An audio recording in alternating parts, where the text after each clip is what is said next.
what has caused the long-running gender wars? In primeval times, there must have been an equality between the sexes. Then, with the coming of city life, society was dominated by men. Now, in the 20th century, things have started to change again. The female rebellion has made us all re-examine our relationships and seek some kind of new balance between the sexes, based on division of labour, rather than on competitive anger.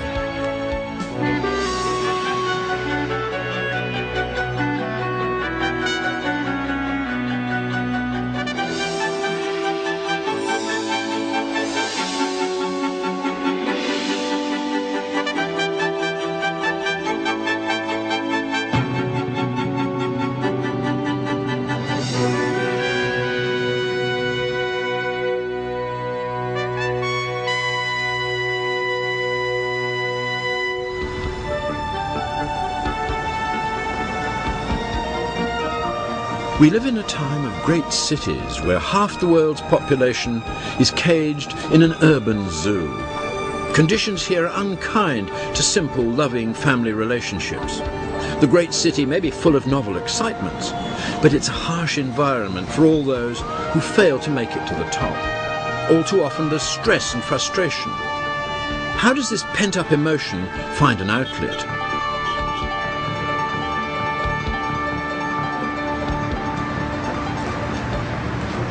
Last year in the United States, there were over 1 million cases of wife battering reported to the police. And heaven knows how many more that weren't reported. Some authorities put the figure as high as 4 million. And 4,000 cases annually see the battering so severe that it leads to the death of the female partner. This is a hideous problem of modern urban living, because it is essentially a phenomenon of the big cities. Well, there's people up in the house. I'll just knock there and see if everything's okay. Hi there. Yeah, 30, I got the right house. You best get cover down here. The fire department's on the way. That's because I tried to... Woke up and he came in here and he called when he saw you beat up. No, Wayne was beating me up and I told my brother to call. And my brother went back. Please. I'm through playing games with you. Who am I? Hey, can I talk? Damn it, let go of me. Lisa, would you please come and talk to me? Lisa, would you please come talk to me? Okay. Let us work this out together, man. You guys are getting involved in something you shouldn't be. Would you let me work this out? Lisa, come here. Lisa, come here, please. Okay. Please, come here, Lisa. Can I talk? Okay. As city police forces throughout the world know all too well, severely stressed men frequently redirect their aggression onto their wives. Okay. The wife, the person who should be the most loved, becomes the most abused. You're going to sit in my car, then we'll talk about you talking to your wife. Do you understand that? With over half the human population now living in big cities, this is not a problem that's going to go away. But it wasn't always like this.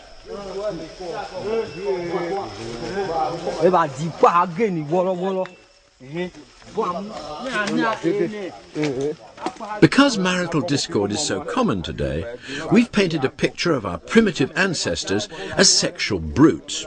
The caveman dragging his screaming wife off to his den by her long hair. The truth, I suspect, was rather different. We can get a glimpse of what life in a small primeval tribe was really like by watching one of today's surviving tribal societies, the Baka Pygmies of West Africa. Here, it soon becomes clear that the men and women form lasting pair bonds and enjoy a remarkably harmonious social existence. A key feature is that the men are often away hunting while the women remain at the very centre of society. The men rely on the women for building the little huts, for gathering vegetable food, and for preparing the meals. The women rely on the men for animal food and for protection against outside dangers. It's a well-balanced system in which the sexes depend heavily upon one another. So our primeval days must have been remarkably peaceful. We'd added highly nutritious meat to our diet, had developed language, and had rapidly become the most successful species on the planet. We simply couldn't have done all of that if there'd been constant squabbling and fighting within the tribe. But when this ancient type of hunter-gatherer society switched to farming about 10,000 years ago, things started to change. When primitive farming first began, the breeding of animals and plants became the way of life. The earth gave up its bounty, and the early farmers began to see the earth as a great mother, providing them with nourishment, giving birth to their foodstuffs. Now the next step was to turn Mother Earth into an Earth Mother, a symbolic female, a gigantic female, a great goddess, one whose fat-laden body symbolized the fat of the land. Here at Tarshen Temple, an ancient prehistoric temple in the middle of the small island of Malta in the Mediterranean, we're lucky because there survives half, at least, of the biggest of all those early Mother Goddess figures. When it was complete, it must have been 10 or 12 feet tall. But unfortunately, the top half of it has been vandalized, perhaps by someone who didn't quite appreciate the idea of such a dominant female running society in those days 5,000 years ago. But the lower half is still with us to make it quite clear to us just how powerful was that great goddess. Luckily, smaller versions of her are still found from time to time, dug up from the ancient soil and carefully preserved in museums all around the Mediterranean region.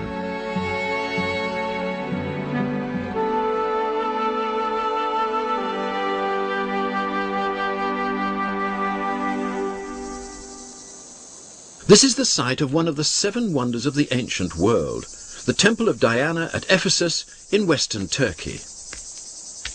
Diana was one of the last of the great fertility goddesses and flourished here in the 1st millennium BC. Her temple was the largest ever built, 3.5 times bigger than the mighty Parthenon in Athens.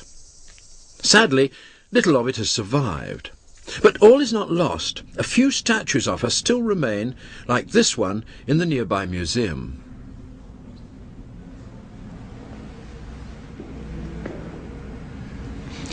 Because Diana was a great goddess, she couldn't lie with a man. She had to remain an eternal virgin. But as the great Earth Mother, she also had to give birth to the whole of nature. So how could she give birth and remain a virgin? This was a difficult problem. It was solved in a rather strange way. Each spring, a wooden effigy of the goddess was placed in a position nearby a ritual sacrifice. And at this sacrifice, bulls were castrated and their testicles were hung in rows around her body. This is a Roman version in marble, and it shows the testicles carved here on the front of her body. There are 30 of them. In those days, when this ritual took place, it was believed that by some magical process, the sperm inside the bull's testicles would diffuse into the goddess's body and there would make her pregnant. She would then be able to give birth to the whole of nature. Now, this quality of being a virgin who gives birth was an attribute that was later adopted for another figure, one who, rather coincidentally, came to live nearby here, namely the Virgin Mary. She lived in a house only 8 or 9 kilometers from here after the crucifixion in the latter part of her life. And it's interesting that she too later on became revered once more, almost like a goddess.